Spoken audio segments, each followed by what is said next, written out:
नमस्कार साथियों। स्किल और एजुकेशन ये अमृत काल में देश के दो सबसे महत्वपूर्ण टूल्स हैं। विकसित भारत के विजन को लेकर देश की अमृत यात्रा का नेतृत्व हमारे युवा ही कर रहे हैं।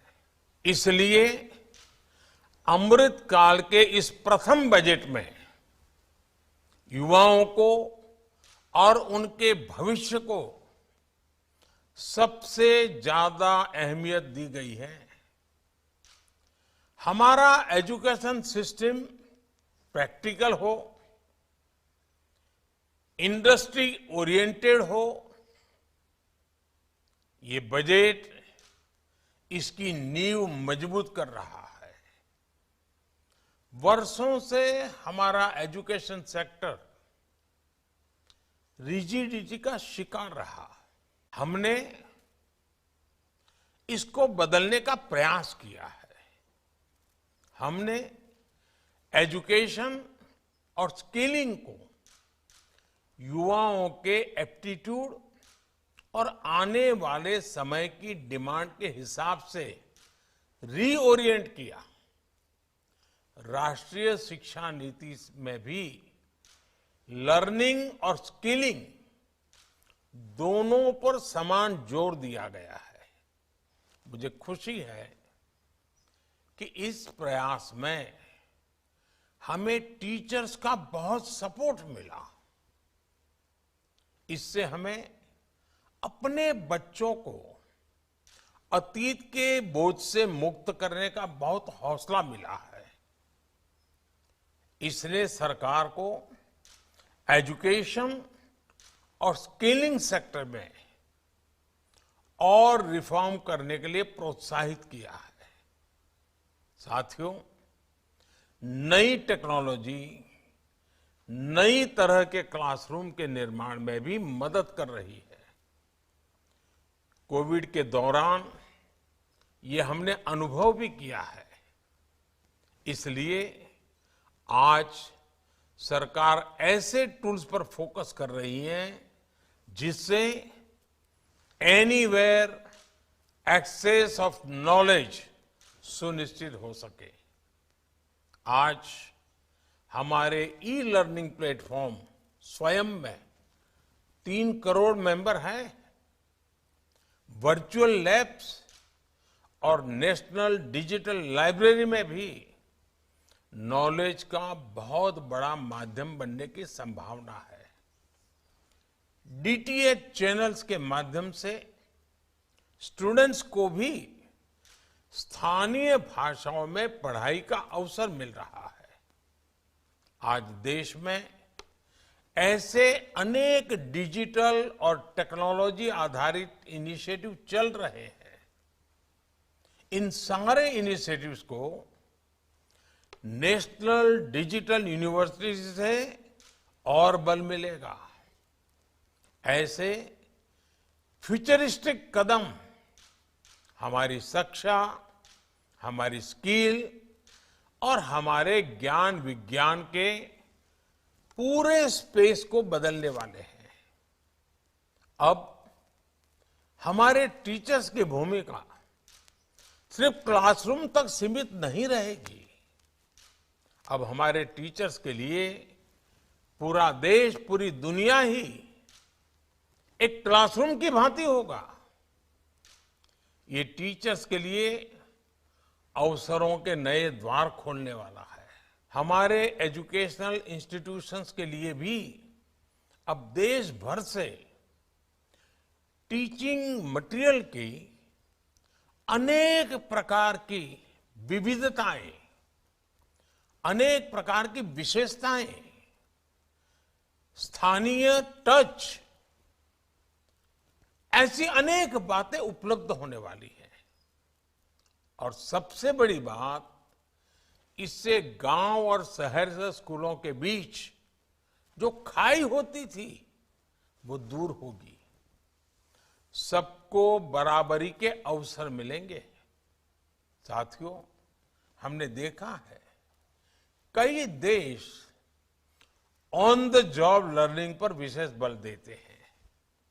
बीते वर्षों में केंद्र सरकार ने अपने युवाओं को आउटसाइड द क्लासरूम एक्सपोजर देने के लिए इंटर्नशिप और अप्रेंटिसशिप को फोकस किया है। आज नेशनल इंटर्नशिप पोर्टल पर लगभग 75,000 एम्प्लॉयर्स हैं। ये इंटर्नशिप की लगभग 25 लाख रिक्वायरमेंट पोस्ट कर चुके हैं। इससे हमारे युवाओं और इंडस्ट्री दोनों को बहुत लाभ हो रहा है। मैं इंडस्ट्री और शिक्षा से जुड़े संस्थानों से आग्रह करूंगा कि इस पोर्टल का अधिक से अधिक उपयोग करें। देश में इंटर्नशिप के कल्चर का हमें और विस्तार करना है। साथियों, मेरा ये मानना है अप्रेंटिसशिप्स हमारे युवाओं को फ्यूचर रेडी बनाने में मदद करती है। हम भारत में अप्रेंटिसशिप्स को भी बढ़ावा दे रहे हैं। इसमें हमारी इंडस्ट्री को भी उचित स्किल से जुड़ी वर्कफोर्स की पहचान करने में भी आसानी होगी। इसलिए इस बजट में करीब 50 लाख युवाओं के लिए नेशनल अप्रेंटिसशिप प्रमोशन स्कीम के तहत स्टाइपेंड का प्रावधान किया गया है। यानी हम अप्रेंटिसशिप के लिए वातावरण भी बना रहे हैं और पेमेंट्स भी इंडस्ट्री को मदद दे रहे हैं। मुझे विश्वास है कि इंडस्ट्री इसका भरपूर लाभ उठाएगी। साथियों, आज भारत को दुनिया मैन्युफैक्चरिंग हब के रूप में देख रही है। इसलिए आज भारत में निवेश को लेकर दुनिया में उत्साह है। ऐसे में स्किल्ड वर्कफोर्स आज बहुत काम आती है। इसलिए इस बजट में स्किलिंग पर बीते वर्षों के फोकस को हमने आगे बढ़ाया है। प्रधानमंत्री कौशल विकास योजना 4.0 आने वाले वर्षों में लाखों युवाओं को स्किल, रीस्किल और अपस्किल करेगी। इस योजना से आदिवासियों, दिव्यांगों और महिलाओं की जरूरत के अनुसार टेलर मेड प्रोग्राम्स बनाए जा रहे हैं। साथ ही इसमें इंडस्ट्री 4.0 जैसे एआई, रोबोटिक्स, आईओटी, ड्रोन्स ऐसे अनेक सेक्टर्स के लिए भी मैन पावर का निर्माण किया जा रहा है। इससे इंटरनेशनल इन्वेस्टर्स के लिए भारत में काम करना और आसान होगा। भारत में इन्वेस्टर्स को रीस्किलिंग पर ज्यादा ऊर्जा और संसाधन नहीं खर्च करने पड़ेंगे। इस बजट में पीएम विश्वकर्मा कौशल सम्मान योजना का भी ऐलान किया गया है। इससे हमारे पारंपरिक कारीगरों, हस्तशिल्पियों, कलाकारों के स्किल डेवलपमेंट पर जोर दिया जा रहा है। पीएम विश्वकर्मा योजना इन कारीगरों को नया मार्केट भी दिलाने में मदद करेगी और इससे अनेक उत्पादों के बेहतर दाम भी मिलेंगे। साथियों, भारत में एजुकेशन सेक्टर में तेजी से बदलाव लाने के लिए एकेडेमिया और इंडस्ट्री की भूमिका और पार्टनरशिप बहुत बड़ी है। इससे मार्केट की जरूरत के हिसाब से रिसर्च संभव हो पाएगी और रिसर्च के लिए इंडस्ट्री से पर्याप्त फंडिंग भी मिलेगी।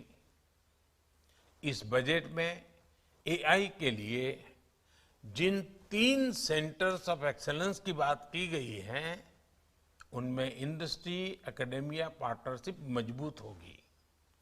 ये भी तय किया गया है कि आईसीएमआर लैब्स को मेडिकल कॉलेज और प्राइवेट सेक्टर आर&डी टीम्स के लिए उपलब्ध किया जाए। मुझे पूरा भरोसा है कि देश में आर&डी इकोसिस्टम को मजबूत करने के लिए उठाए गए ऐसे हर कदम प्राइवेट सेक्टर ज्यादा से ज्यादा फायदा उठाएगा। साथियों, बजट में जो निर्णय लिए गए हैं, उनसे हमारी होल ऑफ गवर्नमेंट अप्रोच भी स्पष्ट होती है। हमारे लिए एजुकेशन और स्किलिंग सिर्फ इनसे जुड़े मंत्रालय या विभाग तक सीमित नहीं है। हर सेक्टर में इनके लिए संभावनाएं हैं। ये सेक्टर हमारी इकोनॉमी के बढ़ते साइज के साथ बढ़ते जा रहे हैं। मेरा स्किलिंग और एजुकेशन से जुड़े स्टेक होल्डर से आग्रह है कि अलग अलग सेक्टर्स में आ रही इन अपॉर्चुनिटीज को स्टडी करें।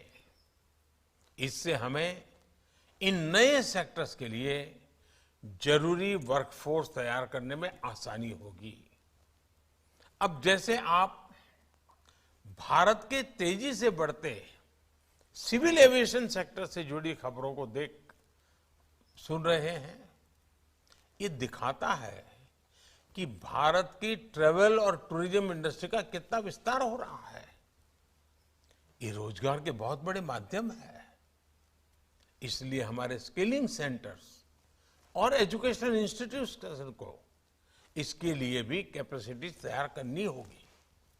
मैं चाहूंगा जो युवा स्किल इंडिया मिशन के तहत प्रशिक्षित हुए हैं, हम उनका भी अपडेटेड डेटाबेस तैयार करें, क्योंकि कई ऐसे युवा होंगे जिनके स्किल्स को अपग्रेड करने की जरूरत होगी। डिजिटल टेक्नोलॉजी और एआई के आने के बाद हमारा ये प्रशिक्षित वर्कफोर्स पीछे न छूट जाए, हमें इसके लिए अभी से काम करना होगा। साथियों, मुझे पूरा विश्वास है कि यहाँ फ्रूटफुल डिस्कशंस होंगे, बेहतर सुझाव आएंगे, बेहतर समाधान निकलेंगे और एक नए संकल्प के साथ, नई ऊर्जा के साथ हमारी युवा पीढ़ी के उज्जवल भविष्य के लिए इन महत्वपूर्ण क्षेत्र को आपके विचारों से समृद्ध कीजिए, आपके संकल्प से आगे बढ़ाइए।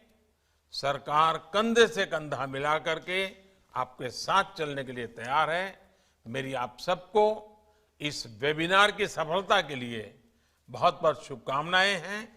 धन्यवाद।